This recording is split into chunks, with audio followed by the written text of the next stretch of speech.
খোয়াই মহকুমার অন্তর্গত রামচন্দ্রঘাট বিধানসভার লক্ষ্মীনারায়ণপুর গ্রাম পঞ্চায়েতের টিকে রোড টু খামারটিলার রাস্তাটির খারাপ অবস্থার জন্য এলাকার অসুস্থ রোগী অঞ্জলি নমকে তার পরিবারের লোকেরা অসহায় হয়ে কাঠের ফালিতে শুয়ে হাসপাতালে নিয়ে গিয়েছিলেন।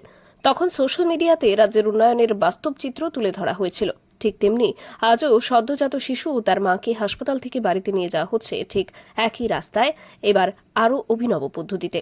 খাটের ওপর ত্রিপাল টাঙিয়ে অভিনব পদ্ধতিতে আবারও চোখে আঙুল দিয়ে দেখিয়ে দিলেন শাসক দলকে, ঠিক যেন নীরেন্দ্রনাথ চক্রবর্তীর ভিড়ের মাঝ থেকে সেই ছোট্ট শিশুটির কণ্ঠস্বর, রাজা তোর কাপড় কোথায়।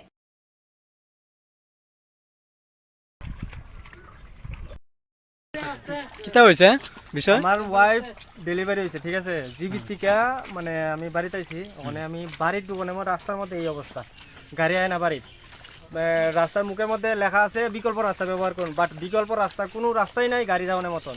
একটা রাস্তা আছে বাইক যাইব, বাট পেশেন্ট যাইতো না, কিন্তু বোর্ড লাগাই রাখছে পিডাব্লিউডি থেকে আছে এটা বিকল্প রাস্তা ব্যবহার করুন। পিডাব্লিউডি কিতা মনে করে যে বিকল্প রাস্তা ব্যবহার করুন লেখা রাখছে, এটা আমি জানি না।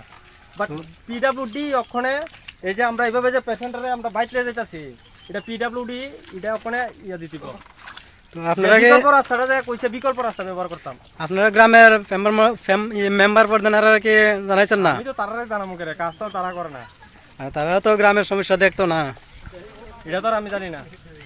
ওনে যে কাজ ধরছে বা যে কাজ করাইতেছে ওন হে জানে। কন্ট্রাক্টরের সাথে কথা কইছেন নি? না, কন্ট্রাক্টর আমি পাইছি না, বাট আমি ওখানে ওই আমার পাড়ার লোক তারা আমার হেল্প করছে দিকে আমার। Bureau report.